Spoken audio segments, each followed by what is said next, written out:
সদৌ অসম ছাত্ৰ সন্থাৰ মজিয়াক শক্তিশালী নেতৃত্ব দিয়া শংকৰজ্যোতি বৰুৱা ডাঙৰীয়াই আজি আনুষ্ঠানিকভাৱে ভাৰতীয় জনতা পাৰ্টিত যোগদান কৰিলে। লগতে সদৌ অসম ছাত্ৰ সন্থাৰ মজিয়াত বহু বছৰ ধৰি যিসকলে আই অসমীৰ সেৱাৰ হকে নিজৰ বহুমূলীয়া সময় অতিবাহিত কৰিছিল, খৰচ কৰিছিল, তেনেকুৱা জিলা সভাপতি, কেন্দ্ৰীয় সমিতিৰ সদস্যা প্ৰমুখে কেন্দ্ৰীয় সমিতিৰ বিষয়ববীয়াকে ধৰি প্ৰায় 40 গৰাকীতকৈ অধিক আমাৰ সদৌ অসম ছাত্ৰ সন্থাৰ মজিয়াৰ পৰা অহা প্ৰাক্তন ছাত্ৰ সন্থাৰ কৰ্মীয়ে আনুষ্ঠানিকভাৱে যোগদান কৰিলে। গতিকে অসমত যুৱ শক্তিৰ যিটো আমি দেখোঁ সদায় সন্মুখৰ পৰা তেখেতসকলে নেতৃত্ব দিয়ে, তো আজি আমাৰ দলটোকো সন্মুখৰ পৰা নেতৃত্ব দিবৰ কাৰণে আৰু এক যুৱ শক্তি আজি আনুষ্ঠানিকভাৱে আমাৰ লগত চামিল হ'ল।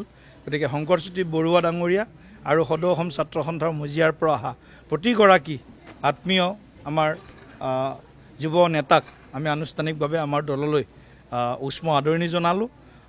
আছুৰ এগৰাকী বিশিষ্ট নেতা, প্ৰাক্তন নেতা শংকৰজ্যোতি বৰুৱাৰ লগতে বহুকেইগৰাকী শিক্ষাবিদ, অৱসৰপ্ৰাপ্ত শীৰ্ষ বিষয়া, শিল্পী, কলাকুশলী যোগদান কৰিছে আৰু তেখেতসকলে আমাৰ দলটোত সেৱা আগবঢ়াই যাব, দলটোক শক্তিশালী কৰি যাব। এইখিনিতে প্ৰাণিধানযোগ্য যে গুৱাহাটীৰ আমাৰ এই মুখ্য কাৰ্যালয়ৰ সমান্তৰালভাৱে শদিয়াৰ পৰা ধুবুৰীলৈকে প্ৰতিখন গাঁৱত, প্ৰতিটো বুথতো প্ৰতিদিনেই সহস্ৰাধিক লোকে ভাৰতীয় জনতা পাৰ্টিত যোগদান কৰি আছে। তাৰ আজিৰ এটা অন্যতম এক নিদৰ্শন। সদৌ অসম ছাত্ৰ সন্থাৰ মজিয়াত বহুদিন ধৰি কাম কৰা শংকৰজ্যোতি বৰুৱাকে লৈ বহুকেইজন ছাত্ৰ নেতা আমাৰ দললৈ আহিছে। আমাৰ নতুন প্ৰজন্মৰ কাৰণে এটা ভাল খবৰ, এটা নতুন জেনেৰেশ্যন আমাৰ দললৈ আহিছে। সেইকাৰণে আমি গৌৰৱবোধ কৰিছোঁ, আনন্দ অনুভৱ কৰিছোঁ।